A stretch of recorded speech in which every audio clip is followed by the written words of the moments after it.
dans des grands, ou quand je vais dans les supermarchés, je vois nos produits locaux qui sont mis en vente et pas par des femmes. Malheureusement, nous sommes un peuple de consommateurs. Nous consommons, alors que nous avons cette capacité d'être aussi acteurs. Mais le problème, il persistera éternellement si nous n'allons pas à la racine du problème. Et c'est peut-être radical, mais personnellement, moi c'est comme ça que je vois les choses. Pour moi, il faut détruire pour reconstruire. On a essayé d'aller doucement, on a essayé d'aller dans la mutation, on va dire, au niveau de la décolonisation. Donc, le vrai changement, il sera effectif lorsque l'Afrique, réellement, sera dirigée par des Africains, mais qui servent les intérêts de la population en priorité. Et non les intérêts des anciennes puissances coloniales. C'est ça la problématique actuelle. Parce que les Africains, même si les élections, on peut toujours contester, hein, vu les incohérences des fois qu'on retrouve lors des sondages et des résultats, mais la problématique, c'est que les intérêts du peuple ne sont pas la priorité pour ces hommes d'État-là. C'est d'abord qu'est-ce que l'ancienne puissance coloniale veut et les intérêts personnels de ses propres chefs d'État. Et tant qu'on aura à la tête des États africains des chefs d'État qui servent en priorité les intérêts des anciennes puissances ou leurs propres intérêts, on aura ce type de problème que tu soulignes et d'autres. Et plein d'autres encore. Et d'autres. Là, j'en ai cité un qui est vraiment... voilà quoi, mais il y a d'énormes problèmes. Enfin, là, on a un peu souligné... je pense que sur ce sujet-là, il y a énormément de choses à dire. Je pense qu'on pourrait en reparler encore jusqu'à demain, après-demain, dans un mois. On en reparlera. J'espère aussi qu'on aura l'occasion d'en reparler. Tu as... quelque part, on va revenir un peu sur ce personnage-là. Il nous reste quelques minutes, hein, je suis désolée. Je vois même pas l'heure passer tellement que j'apprends des choses, hein, j'apprends énormément de choses là aujourd'hui. Mais Black Spirit citation, on va revenir un peu sur ça et après, il nous reste que quelques minutes. Hein. Et Black Spirit citation, c'est est-ce que tu vas continuer quelque part à nous apprendre à travers toutes tes citations? Est-ce que tu vas continuer ces citations-là ou à un moment donné tu vas te dire stop, il faut que je passe comment dire, à la vitesse supérieure? En fait, les citations, ça a été une porte d'entrée, on va dire. C'est-à-dire qu'à un moment donné, j'ai décidé de partager ma vision. Mais je pense que par rapport au court échange qu'on vient d'avoir, vous avez très bien compris que j'ai des ambitions qui sont pharaoniques. Ouais. Et j'ai vraiment la conviction que je peux apporter beaucoup. Moi, je suis toujours dans la planification. C'est-à-dire que ce que vous voyez actuellement, dans ma tête, je suis à 3, 4, 5 coups d'avance en fait. Mais il y a toujours ce décalage-là. Ouais. Effectivement, je suis sur beaucoup de projets et vraiment l'Instagram, c'est vraiment la porte d'entrée. Mais il y a encore beaucoup de choses. Si Dieu le permet, me prête encore en vie et la santé, Inch'Allah, j'ai vraiment des objectifs, voilà, c'est énorme. Et tout passe par l'union, hein, et j'espère que, regardez, là en fait, on a l'expérience du coup des réseaux sociaux. Il ne faut pas le négliger, je pense que c'est un média ou c'est un réseau social qui réunit énormément de personnes. Mais comme tu le disais tout à l'heure, on a besoin de s'unir, on doit s'unir déjà. Et l'union, elle commence déjà par, sur les réseaux sociaux. Je pense que moi, je vais parler de mon expérience, hein, avant de faire ce que je fais là actuellement. J'étais décoratrice d'intérieur autodidacte, mais je n'avais pas le soutien dont j'avais besoin. Tu vas avoir besoin d'énormément de soutien quelque part. Tu vas avoir besoin de millions de personnes pour vraiment atteindre tes objectifs. Mais tout commence de là, en fait, sur les réseaux sociaux. Hein. commence tous à porter la parole, tout ça et tout, la voix. Et pourquoi est-ce qu'on a du mal déjà en tant que noir à se soutenir? Non, non, c'est une très bonne question, c'est une très bonne problématique que tu soulèves, moi la réponse, hein, ma réponse je l'ai par rapport à ça, parce que j'ai également j'ai été confronté aussi à ce mécanisme-là, et j'ai également réfléchi dessus, et la conclusion que j'en ai fait, à mon sens, c'est lié aux stigmates qui sont liés à l'esclavage et à la colonisation. Pour moi, le peuple noir a été, on va dire, je peux utiliser le terme, mais c'est un terme familier, pour moi, il a été bousillé intellectuellement. Et donc, on en paye jusqu'à aujourd'hui des stigmates. C'est-à-dire que, et comme je suis vraiment, comme j'aime le répéter, c'est pas de la victimisation de dire ça. Il faut vraiment prendre conscience que le peuple noir a un déséquilibre au niveau psychologique. Et c'est pas péjoratif. C'est pas pour jeter l'opprobre sur le peuple noir. C'est une réalité. Il y a eu un dérèglement au niveau de la psychologie, rapport humain entre nous. Mais ça, c'est lié, c'est lié vraiment aux dégâts qu'il y a eu pendant l'esclavage. Donc, il y a cette première étape déjà de reconnaître ce problème qui est en nous déjà, de le soigner. C'est-à-dire que, à mon sens, le peuple noir doit être en mesure de consulter des psychologues. Ah bon? Sérieusement. De consulter même, dans certains cas de figure, des psychiatres. Parce qu'on sous-estime en fait l'impact psychologique de ce crime. Quand on parle de crime contre l'humanité, on ne prend pas suffisamment conscience de la portée des termes et des dégâts que ça peut faire, générationnels. C'est-à-dire qu'on a un retard déjà au niveau de la conception, et ce n'est pas un manque d'intelligence. C'est pas un manque d'intelligence, c'est pas quelque chose, c'est pas une déficience cognitive. Ça aurait été un autre peuple qui aurait subi ça, il aurait eu les mêmes problèmes actuellement. Et donc on avance, il y a des choses positives, il ne faut pas voir que le noir, entre guillemets, il ne faut pas voir que les choses négatives. Il y a des choses qui évoluent, il y a des choses qu'on ne retrouvait pas il y a quelques années, qu'on retrouve maintenant dans le positif, mais il faut avoir conscience qu'on a un retard déjà par rapport à d'autres communautés qui n'ont pas subi ça. Donc, prendre conscience déjà du problème, se décomplexer de cette approche, de se dire j'ai un problème psychologique, je vais aller le régler, parce que c'est pas normal, cette situation-là, elle n'est pas normale. Donc déjà, faire déjà cette introspection et reconnaître déjà ça, c'est le premier axe. Deuxièmement, moi j'ai l'intime conviction que si chacun individuellement clarifie ses intentions et ses objectifs, qui sont censés être des choses qui vont tirer la communauté vers le haut, à un moment donné, il va y avoir forcément un rapport de force qui va s'installer et une dynamique de groupe qui va se créer, et on sera contraint d'être acteur de cette dynamique-là et de rentrer dans ce cercle vertueux. C'est-à-dire qu'il faut aussi, à un moment donné, réussir à se détacher d'un soi-disant apport, soutien de l'extérieur, et se focaliser sur les choses dans lesquelles on excelle, dans lesquelles on est bon. Et lorsqu'on part, entre guillemets, on se ferme dans sa bulle et on travaille ce talent-là, cette aptitude-là, automatiquement, énergiquement, ça va forcément attirer, ça va forcément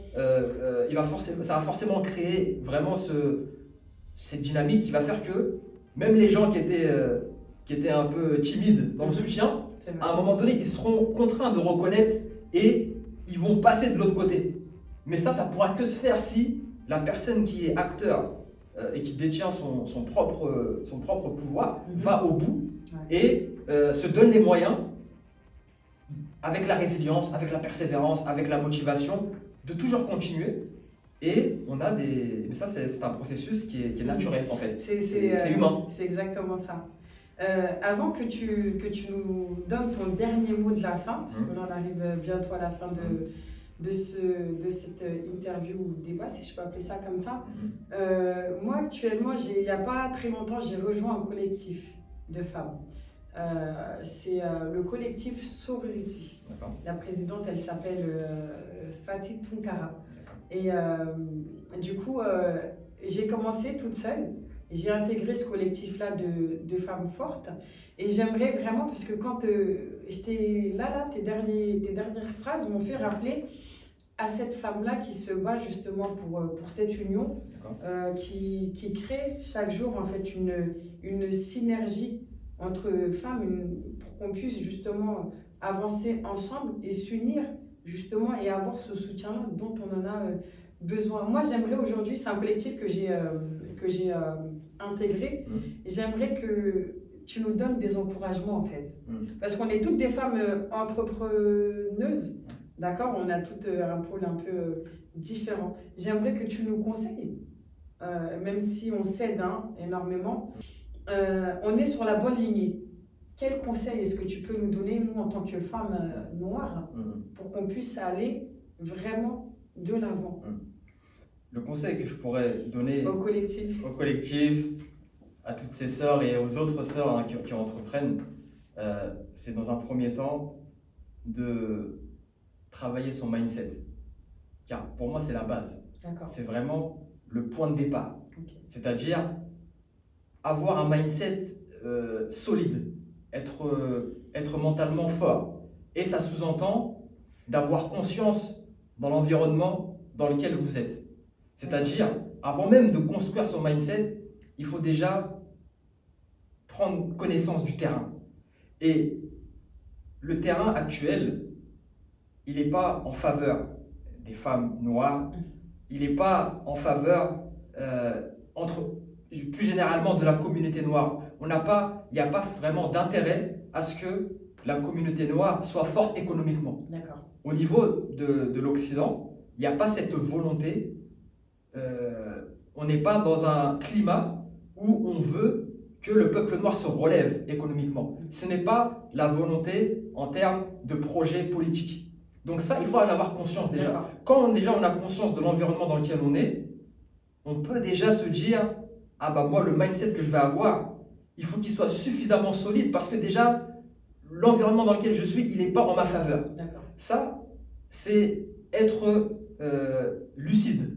Il ne faut pas être dans la naïveté de se dire « Tout est beau, tout est rose, on est au même niveau, tout va se passer parce qu'il y a des lois. » Non, les lois, c'est bien, mais il y a le côté subjectif. Il y a le côté imperceptible.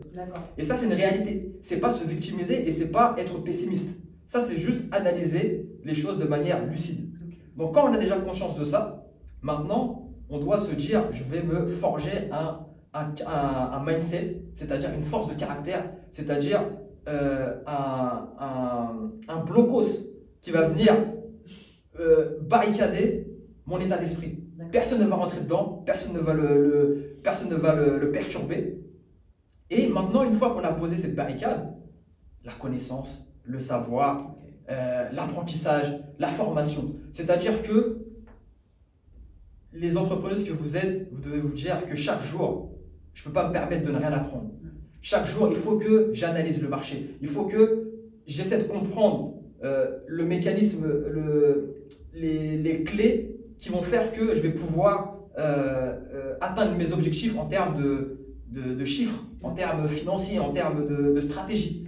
Et pour ça, il n'y a pas d'autre moyen que d'étudier et de tester. Parce que ce que vous faites là, il y a des femmes qui l'ont fait bien avant vous et qui ont réussi. Et qui étaient dans des configurations qui étaient beaucoup plus austères aux vôtres. Tu vois?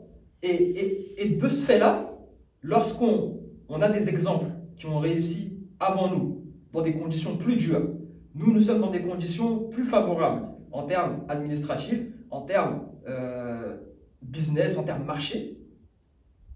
On ne peut pas se dire, on peut pas se satisfaire de l'échec, c'est impossible. C'est-à-dire que si vous vous êtes engagé dans une voie entrepreneuriale, c'est que vous-même, vous avez fait cette démarche, personne ne vous a poussé, vous avez à un moment senti le besoin d'aller vers cette voie-là, donc vous avez forcément une aptitude, vous avez forcément un talent dans ça. Donc ce talent-là, le mindset, à quoi il sert? Il va servir à bétonner que votre talent, il est reconnu et il ne bouge pas. Et il est indestructible. Voilà, ça, le mindset, il sert à ça. Il sert à se protéger de toute perturbation extérieure. Mais une fois que le mindset il est fait, ça ne suffit pas. Maintenant, il faut analyser, il faut aller s'inspirer de ceux qui ont réussi, il faut être proche des gens qui réussissent, il faut toujours être dans une démarche où ne jamais se satisfaire de ce qu'on a et toujours chercher à évoluer, à proposer quelque chose. Parce que en fait, les lois du marché, elles sont uniques et elles sont communes à tout le monde. On a un service, on le propose à une clientèle. À partir du moment où tu proposes quelque chose et que les gens sont prêts à mettre un prix pour l'avoir, tu es dans le business déjà. Donc si tu travailles ton offre et que tu apportes vraiment quelque chose d'utile aux gens, avec le talent que tu as, avec la formation que tu t'imposes, avec ta rigueur dans le travail, la résilience, le fait de persister, de ne pas abandonner, le fait de préserver son mental, de pas se laisser, entre guillemets, perturber par l'adversité, le fait d'être dans la résilience tout le temps, à partir du moment où il y a tous ces éléments-là qui sont en synergie, c'est juste une question de temps. C'est une question de temps et vous avez cette chance d'être entre guillemets en collectif. C'est-à-dire que l'union fait la force. C'est ça. Le mindset, quand moi je parle de mindset, c'est vraiment à titre individuel. Mais lorsque on associe des fortes personnalités, des forts individus, ça en crée forcément quelque chose de gigantesque. Et il faut avoir conscience de ça. Et sur ça, lorsqu'on est entre guillemets, lorsqu'on s'est entre guillemets, on s'est auto-validé, on a vraiment conscience que voilà, moi je suis un tel, j'ai cette capacité, j'ai cette aptitude, je me donne les moyens de développer cette aptitude-là. Il n'y a personne qui peut me faire douter sur ça. Maintenant, je me fais violence, je me donne les moyens. Si tu suis les règles du développement, les règles de la réussite, à un moment donné, forcément, ça va marcher. Il n'y a pas de, comment dirais-je, il n'y a pas de mystère. Il n'y a pas de mystère. C'est comme ça. Bah écoutez, la clé, c'est tout simplement, les filles, je sais que vous allez regarder cette vidéo, c'est d'avoir un mindset en béton. Et on travaille beaucoup là-dessus. Et là, on va arriver sur les derniers mots de la fin. Merci beaucoup déjà de nous avoir apporté merci à toi pour l'invitation. Cet éclaircissement-là sur l'union au sein d'un collectif de femmes. On arrive à la fin, presque à la fin.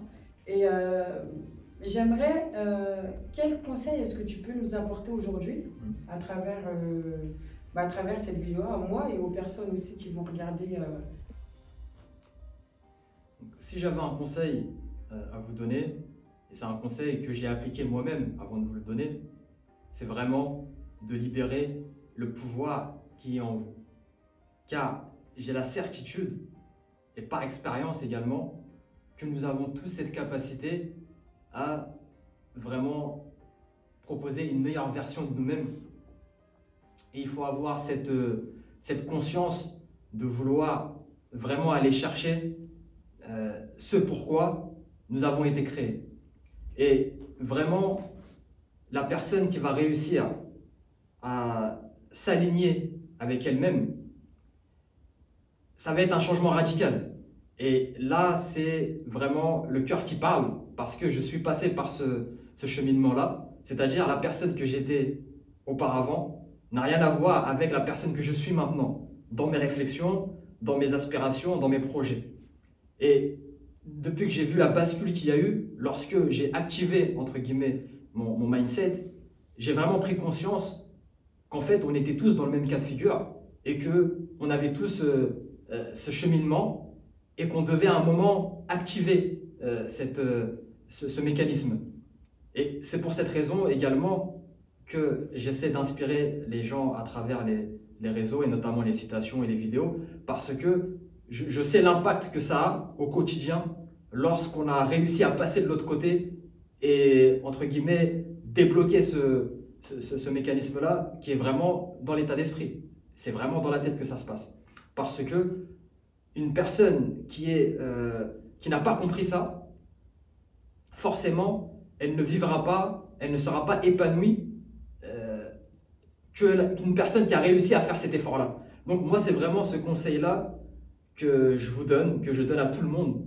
Et ça concerne vraiment tout le monde. C'est d'aller chercher vraiment le pouvoir qu'on a en nous, les capacités qu'on a, nos aptitudes qui nous sont propres, qui nous sont intrinsèques, qui font notre singularité et être en parfaite adéquation dans notre quotidien avec ces aptitudes-là.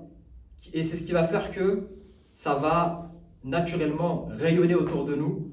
Et ce rayonnement-là, à force de travail, va s'étendre naturellement. Merci beaucoup à toi, Mohamed Diop. Merci beaucoup à toi, Black Spirit Station. Merci beaucoup à toi, l'Afro-Penseur. On arrive vraiment à la fin. Merci beaucoup d'avoir accepté cette invitation. Avec plaisir. Au nom de TLC Media. Et j'espère qu'on aura l'occasion d'échanger autour d'un autre débat, autour d'un autre sujet. Avec plaisir. Et je te remercie beaucoup. Merci à toi. Ben de rien, c'est avec plaisir. Alors sur ce, on arrive vraiment à la fin. On se dit à très bientôt pour un prochain numéro. Salut!